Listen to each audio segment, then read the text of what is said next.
G'day, welcome back to the channel. My name's Matt, but you'll know me as WFX Malice. Today I've got an unboxing for you. We're going to be taking a look at all the new equipment I just bought for the racing sim rig. Let's get started.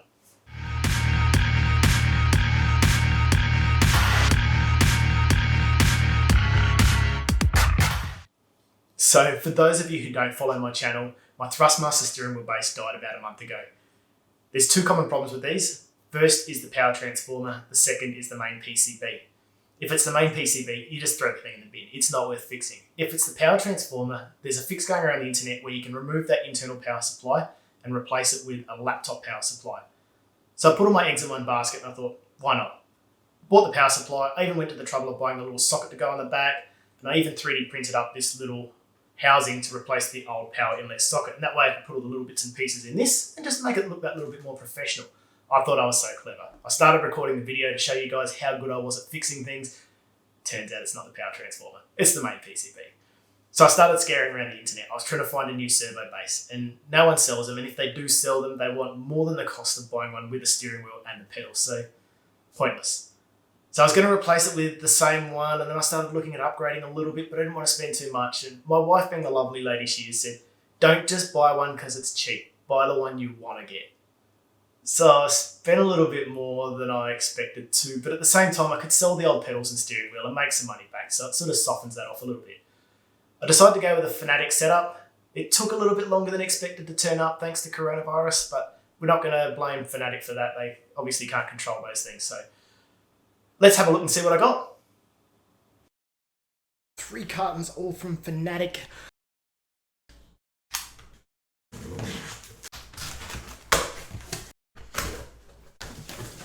Hello. Club Sport wheelbase version 2.5.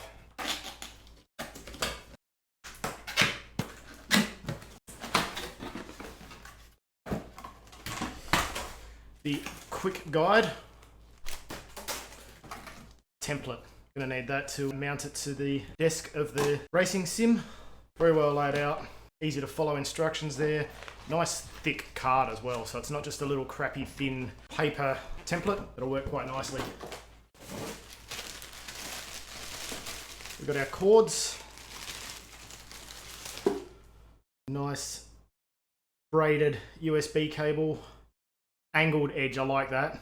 We're not going to have any bowed cables sagging down because of it. Interconnection cable. I'm guessing these are to connect pedals. So it looks like a PS2 type plug there. Going to RJ12's Aussie power adapter. I don't need to get that out the comes out the bag anyway. Just a standard kettle cable. Some nice decent size screws there. Next we've got the power brick. These guys are notorious for their massive power banks. Plenty of grunt there. 24 volt, 7.5 amp. Nice and juicy power supply. Now, the moment we've all been waiting for, let's remove some of this packaging.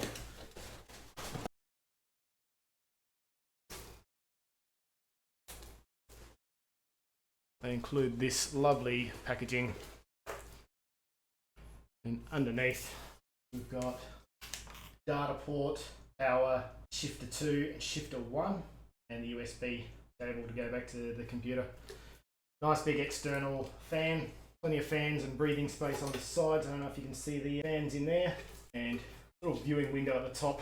You can see the workings inside there.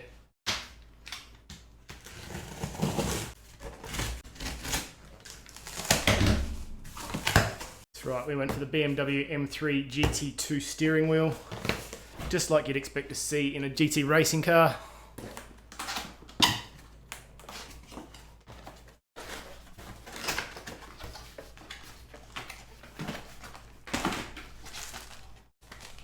We've got our user manual, some stickers there. As we can see, that typical Fanatec bag once again.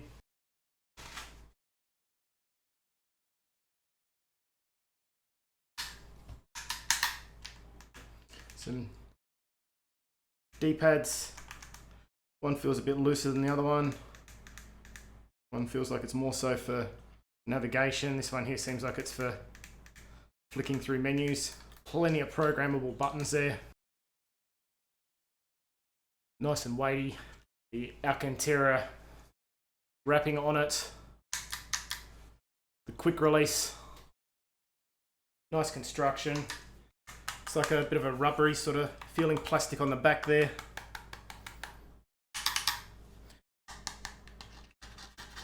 That looks like it's metal, but it's actually a solid plastic there. Feel like a nice firm ABS, I'd imagine. Aluminium hub on the back.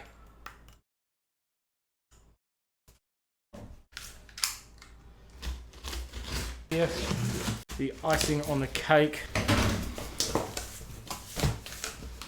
A little handle on this one. Come on, Fanatec, what have you done?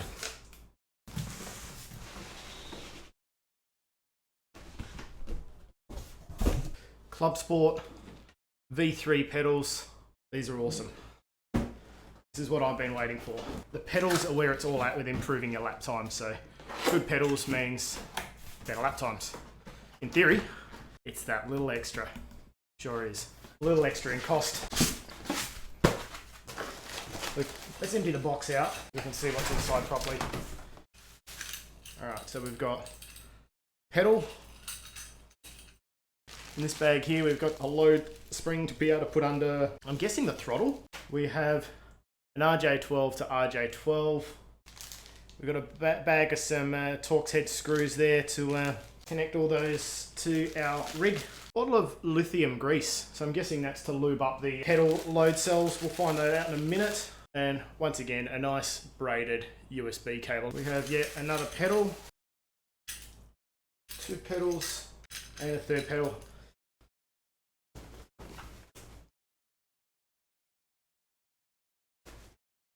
The reveal. So Club Sport 3 pedals. Yeah, a nice, smooth and plenty of resistance on that throttle pedal. The brake, oh yeah, it's got a real squishy, it feels a little bit spongy initially, and then you hit that resistance point there. Yeah, like a real brake. The main reason I went with these pedals was because of the clutch. And the clutch, move that a little bit closer so I'm not reaching out so far. Clutch has a resistance point, so it gets tougher, and then just lets go, just like a real clutch would. You've got that point where you're hitting the clutch release spring on the clutch plate itself, and then bang, out. It's so much better than the Thrustmaster. The Thrustmaster just felt like that. It's nowhere near as much spring as this one's got. So I'm guessing that's where the lithium grease is for in these areas back here. Let's get a nice close-up of that. So you can see the cam there on that clutch pedal, that extra part there that allows it to have that resistance point. Look at that nice big... Oh, we've even got some rumble on the back of the pedals there. Sorry, I'm a little bit distracted there. Some rumble packs there just to give them some real feel when you're coming under brake. So I'm wondering if this spring goes in here in the throttle perhaps, just to give it a little bit more resistance. You know, if you want that feel on it. Underneath, got RJ12 connectors, the wheel direct pedal with a USB there, and we've also got an option there for a handbrake to be able to go straight in there. So the options are available. I'm not using Fanatec handbrakes or shifters. I've got my own brands that I'm using. Alog's sequential shifter is my choice, and then I've just got a cheap little analog handbrake that I bought off eBay that uses a hydraulic handbrake base, and then they convert it with a sensor. Let's get installing and let's give them a test run.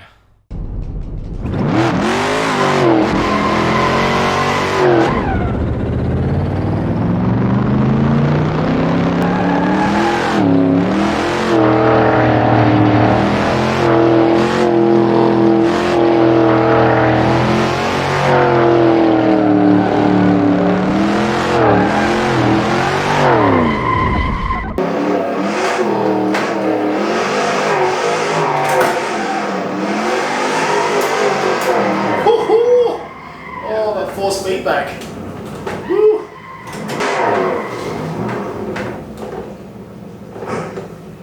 See, the old steering wheel would have like flicked back to center there.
Really not having used any of the horsepower in this thing to drift.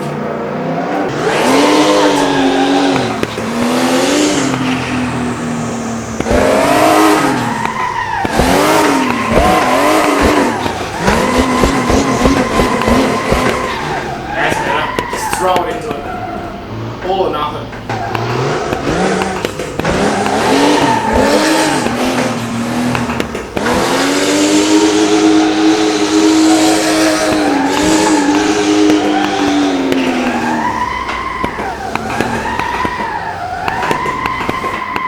Goes out. What is the steering wheel on this one? See? Where is that?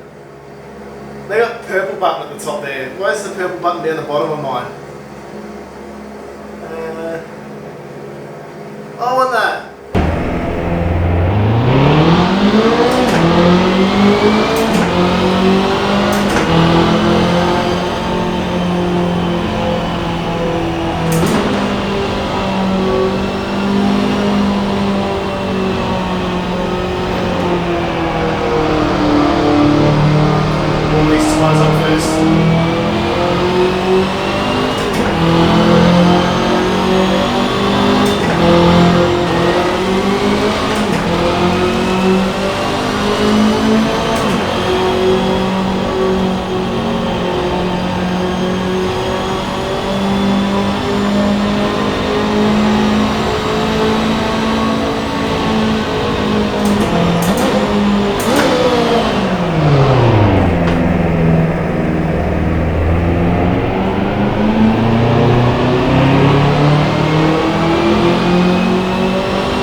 To conclusion time. Now, before I get into the conclusion, I just want to be able to say that I'm really impressed with the Fanatec setup. It's a huge step forward from the old Thrustmaster TX series.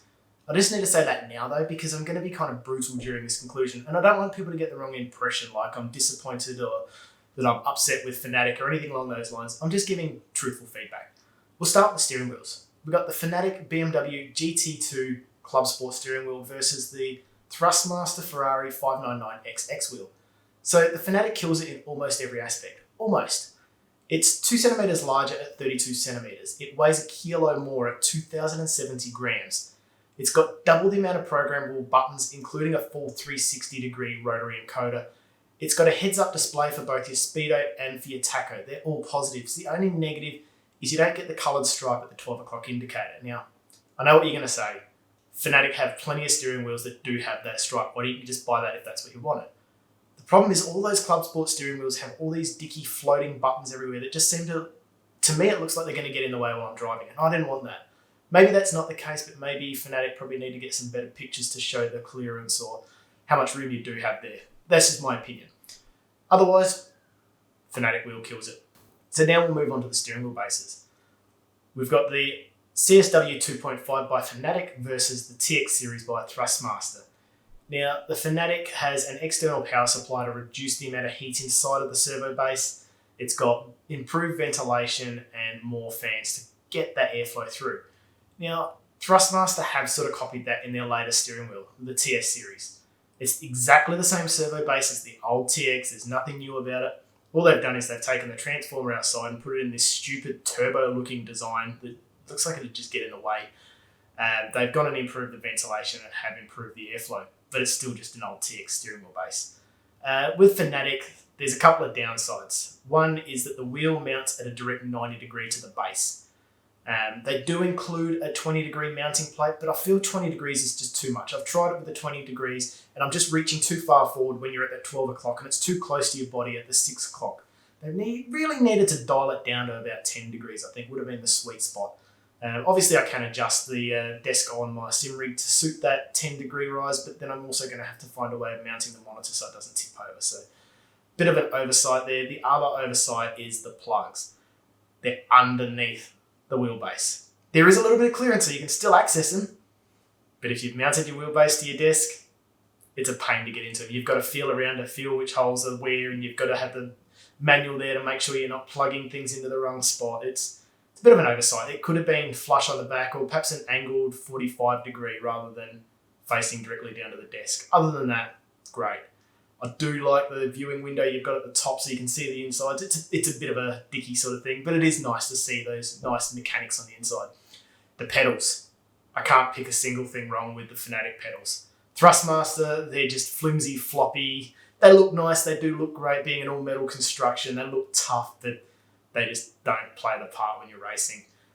The cam on the clutch pedal on the Fanatec, yeah, great. It's not quite like a real clutch pedal, but it's pretty damn close to it. Without going with a hydraulic cylinder on the back, it's good for its money. The brake pedal, yeah, it's got that nice squishy spot at the top and then it hits that hard spot at the back there. I've only got the load cell dialed in just a tiny bit and I can tighten that up a lot more to make it a lot more of a firm pedal if I need to, but I'm happy with how it is. I did put the heavy-duty spring on the throttle and it definitely improved the throttle. It just matches the throttle with the rest of the pedals. They're fairly tight, so you don't want a flimsy throttle pedal. Other than that, the whole setup, like I said, kills the Thrustmaster. Huge step forward. If you're looking to upgrade from a Logitech or from a Thrustmaster setup, don't bother with the PC, the TSPC series. Go straight for Fanatec. You do spend a little bit more, but they're going to last a lot longer and you're going to have a much better driving experience. That's my conclusion. Thanks for watching. Hopefully you've liked this. Throw me a subscribe if you did. Put your comments down below. See you in the next video.